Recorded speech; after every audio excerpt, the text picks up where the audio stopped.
Hello bachcho, let's read this question. The question says from the top of a cliff 300 meters high, the top of a tower was observed at an angle of depression 30 degrees, and from the foot of the tower the top of the cliff was observed at an angle of elevation 45 degrees. The height of the tower is। तो बच्चों इस question में हमें given है एक tower है, एक Cliff है। क्लिफ की जो हाइट है वो है 300 मीटर्स और एक टावर के फुट और टॉप से हमें एंगल्स गिवन है उस क्लिफ पे। तो हमें बतानी है कि जो हाइट होगी टावर की वो क्या होगी। तो सबसे पहले हम एक डायग्राम ड्रॉ कर लेते हैं। तो हमने ये एक डायग्राम ड्रॉ कर लिया है। एंगल ऑफ डिप्रेशन हमें गिवन है 30 डिग्रीज और हमें गिवन है angle of elevation from the foot of the tower is 45 degree. अगर हम एक पैरेलल लाइन ड्रॉ करें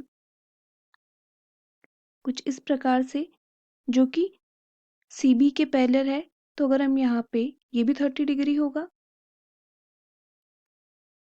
नाउ द की कॉन्सेप्ट जो इस क्वेश्चन को हमें सॉल्व करने में लगेगा वो ये है कि हमें पता होना चाहिए कि टेन थीटा जो होता है वो होता है परपेंडिकुलर बाय बेस किसी भी राइट एंगल ट्राइंगल में। तो वही हम यहाँ पे यूज करेंगे। तो लेट अस सपोज ये जो है ये पॉइंट है एफ। तो ट्राइंगल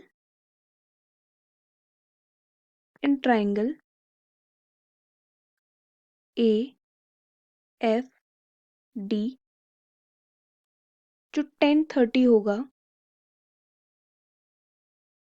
वो होगा perpendicular by base. It means A F by D F.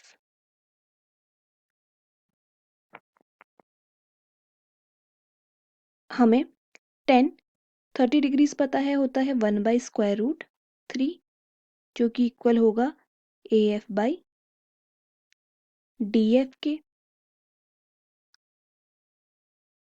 अब हम इसे लिख सकते हैं D F is equals to √3 of A F.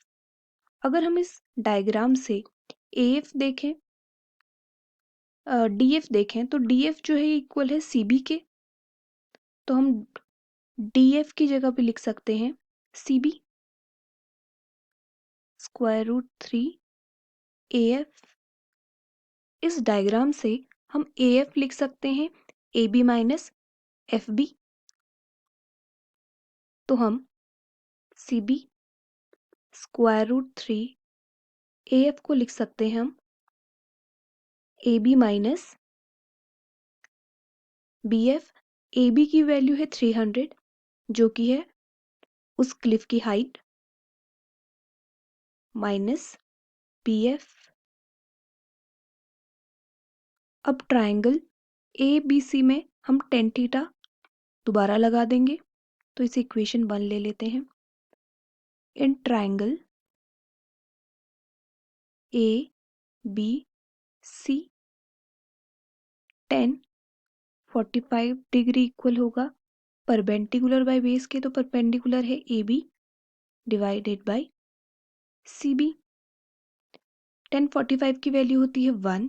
तो 1 into C B is equals to A B की वैल्यू है 300। तो यहाँ से हमें सी बी की वैल्यू मिल गई है। तो सी बी की वैल्यू इक्वेशन 1 में पुट कर लेंगे। Putting C B is equals to 300 in equation 1। तो हमें मिलेगा 300 is equals to √3 300 minus B F.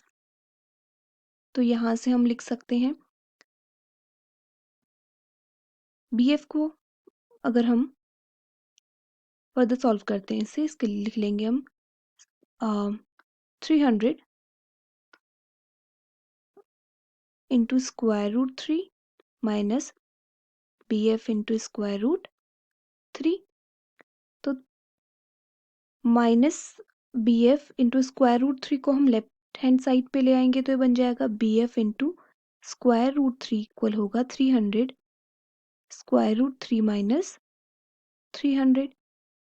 तो यहाँ से हम BF लिख सकते हैं,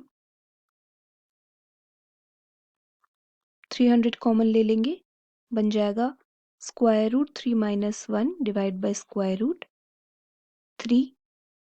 स्क्वायर रूट 3 से मल्टीप्लाई एंड डिवाइड कर लेंगे तो ये बन जाएगा डिनोमिनेटर में 3 into square root 3 minus 1 into square root 3। तो ये बन जाएगा 100 इंटू स्क्वायर रूट 3 से अंदर मल्टीप्लाई कर लेंगे 3 माइनस स्क्वायर रूट 3 मीटर्स। अब जो BF है यही इक्वल है किसके, हमारे DC के, और ये DC जो है ये है टावर। BF इक्वल है CD के और CD है टावर। तो BF की जगह पे हम लिख सकते हैं CD, तो इसे CD के इक्वल लिख लेंगे। तो यही आ जाएगी हमारी टावर की height, height of tower. So the answer is option C, 100 into 3 minus square root 3. Hope you understood it well. Best of luck.